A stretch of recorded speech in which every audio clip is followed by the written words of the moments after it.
Hai, saya adalah Pak Majid, perencana keuangan. Di video kali ini kita akan bahas 5 kesalahan keuangan yang sering dilakukan oleh karyawan. Masih karyawan kan lu? Ya. Udah siap?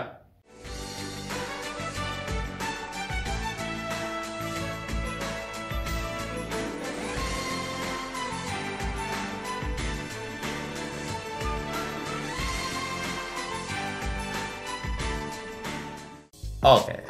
Banyak karyawan bilang bahwa, aduh gue nggak bisa kaya nih, gimana caranya gue supaya bisa kaya, gimana caranya supaya duit gue banyak, dan sebagainya. Sebenarnya yang terjadi adalah mereka sering melakukan kesalahan-kesalahan kecil yang berhubungan dengan keuangan yang mengakibatkan kemudian mereka tidak bisa punya kekayaan. Nah, makanya kenapa di video kali ini kita akan bahas nih, nggak usah panjang-panjang ya, simple aja, apa sih 5 kesalahan keuangan yang sering dilakukan oleh para karyawan. Pertama, ini paling sering banget kejadian, yaitu apa? Cash advance. Ngambil duit cash di depan duluan. Apapun alasannya, biasanya orang ngambil cash advance di depan itu adalah karena mereka nggak bisa ngatur keuangan.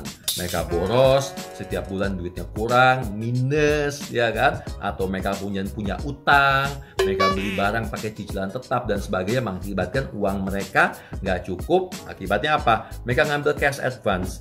Nah, cash advance ini juga tetap harus dikembalikan atau dipotong dari gaji. Ini yang menyebabkan apa? Kalau dipotong dari gaji yang Anda terima kurang, kemudian untuk menyukupi kebutuhan bulannya jadi kurang, Anda ngambil lagi cash advance lagi.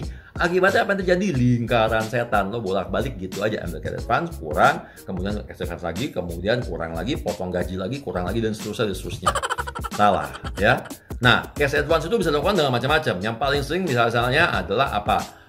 Ngebon, kasbon dari koperasi di kantor misalnya, kan suka banyak tuh ya, perusahaan-perusahaan yang besar biasanya mereka punya koperasi karyawan, ngebon ngambil dari situ. Satu, kalian ngebon, potong gaji, nanti kedua mesti bayar bunga. Atau cash advance dari kartu kredit, atau ngambil pinjaman KTA, atau sekarang yang paling banyak adalah pinjaman online. Itu membuat keuangan kalian berantakan. So, cek dulu sumber permasalahannya apa, kenapa gaji kalian kurang, itu yang harus dikurangin. Jangan banyak-banyak utang, jangan banyak-banyak nyicil, cash advance bukan solusinya. 2, ini kesalahan karyawan berikutnya, terlalu banyak berharap pada bonus dan THR. Ingat, THR tunjangan hari raya diperuntukkan untuk hari raya. Udah ada postingnya bos, udah ada postingnya, nggak bisa dipakai buat yang lain. Memang dia buat hari raya. Buat apa? Buat biaya pada saat Ramadan, kan biaya itu biasanya meningkat tuh karena kita mesti beli makanan, buka puasa, sahur dan sebagainya. Kemudian persiapan untuk lebaran, persiapan untuk mudik dan sebagainya butuh biaya yang besar, maka dipakai dari THR. Sementara kalau bonus, kita nggak bisa menjamin tahun depan ada bonus.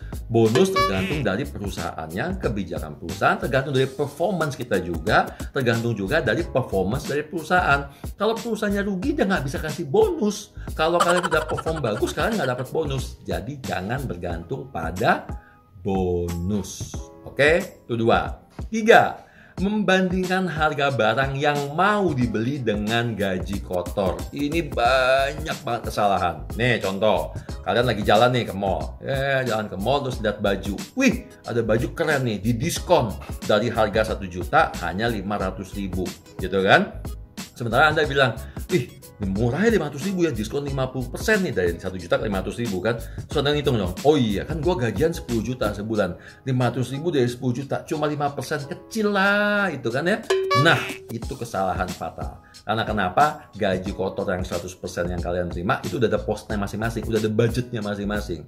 Setelah kalian keluarkan misalnya untuk biaya hidup sekitar 30, 40, 50%, maka uangnya dari 10 juta, 3, 4, atau 5 juta dipakai buat biaya hidup.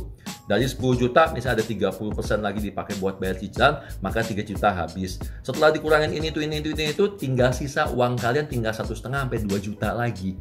Nah, ketika 1,5 sampai 2 juta kalian belanjakan 500.000 untuk beli baju, maka persentasenya udah nggak 5% lagi bos. Persentasenya naik menjadi 25%, bahkan bisa sampai 50% dari sisa uang Anda. So, jangan pernah ngitung dari gaji kotor, tapi hitunglah dari sisa uang yang kalian bisa investasikan, sehingga kalian mikir nih, ini uang mendingan dipakai buat belanja atau dipakai buat investasi, buat masa depan.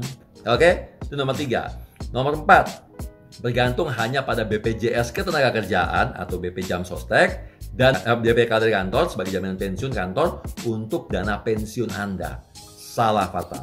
Ya, karena kenapa? Ya, BPJS, kemudian DPLK itu sifatnya hanya ada.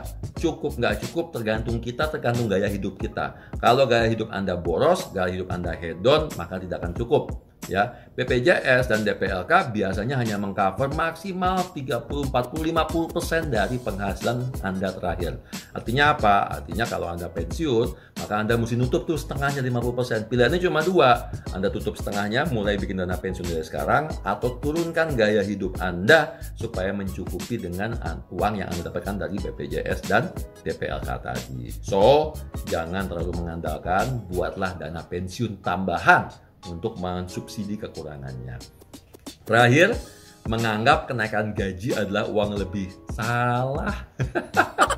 Apalagi kalau kenaikan gajinya sama dengan inflasi. Itu sebenarnya sama aja seperti pengeluaran kita tahun-tahun sebelumnya. Karena kenapa? Karena biaya-biaya hidup kita akan naik seiring dengan ada inflasi.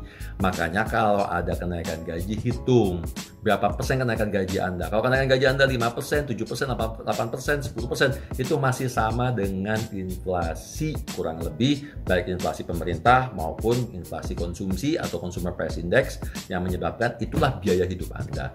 Jadi bukan ada kenaikan uang lebih yang bisa Anda tabung atau investasikan. Supaya jangan salah sangka, jangan salah hitung, jangan sampai Anda melakukan kesalahan keuangan sebagai karyawan. Oke, kalau kalian suka dengan video ini, jangan lupa untuk di-like, kemudian pencet subscribe, pencet tombol lonceng, dan bagikan ke teman-teman yang lain supaya mereka juga bisa belajar tentang perencanaan keuangan melalui video YouTube. Oke, thank you.